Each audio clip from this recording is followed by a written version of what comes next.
Good morning, boys and girls. This morning we're going to do an activity where we're going to make a patterned border around a paper.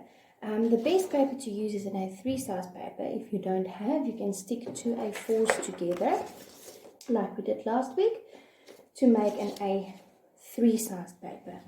Now, mommies, the easiest way to do it is to take an A4, put it on the paper, and just trace a little border around it, and you can take it away again.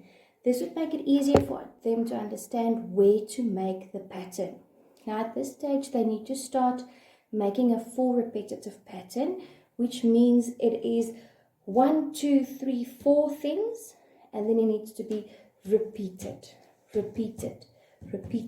You start here at the top. I made a little dot with an arrow so they understand where to start. Then you're going to carry on with the pattern in this specific order, and then up on this side. Okay, I'm trying to turn my paper so you guys can see what I'm doing. I'm going to do it this way. I hope everybody will be able to see. See, over here I've got a triangle, circle, zigzag, star. It can be any kind of pattern. It can be 4 different colors.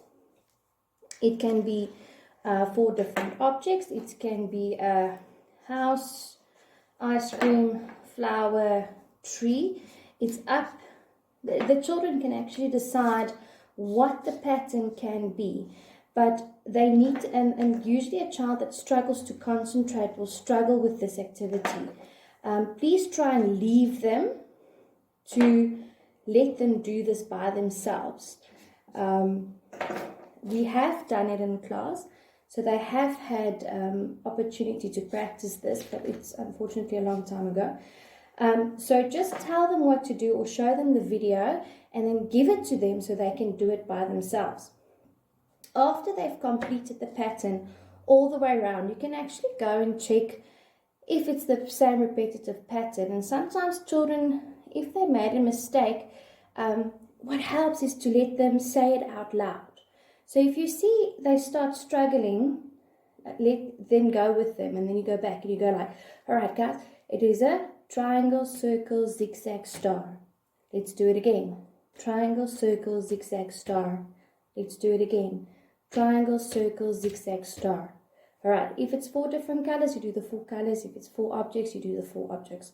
Okay, after that they can draw a picture in the middle, anything that they would like. Now, mommies and daddies, and boys and girls, it's very important not to rush a picture. All right, I'm going to show you 1 or 2 things that we look at with a picture. The first thing we always draw, do you guys remember? It is the grass at the bottom, and remember to draw the sky at the top. Let's have a look. The grass goes all the way from the one side to the other side, touching the sides. All right, what is the sky? It can be the weather, the sun, the clouds. You can choose what you would like to use as a sky. If it's going to be cloudy or overcast, you only do overcast. If it's going to be a sunny day, you can only do the sun. It's all up to you, but I want to see some kind of weather going on there. All right, I'm going to quickly draw sun. Make sure your pencil grip is correctly. All right. Is correct. Okay. Now, if you want to, for example, draw a house, can the house float up in the sky? Have you seen any houses float up in the sky? No, they all touch the ground. So please make sure that your house, if you want to draw a house or if you want to draw a person or an animal, that it touches the grass. All right, I don't want to see anything floating up in the sky. Okay, let's have a look. All right, let's make a roof for my house. Good. Okay, now also add detail. At this stage, it's very important for them to add detail to their pictures. I want to see if it's a tree, what type of tree is it? Is it a flower tree, an apple tree? Are there any birds in the tree? What about branches for the tree?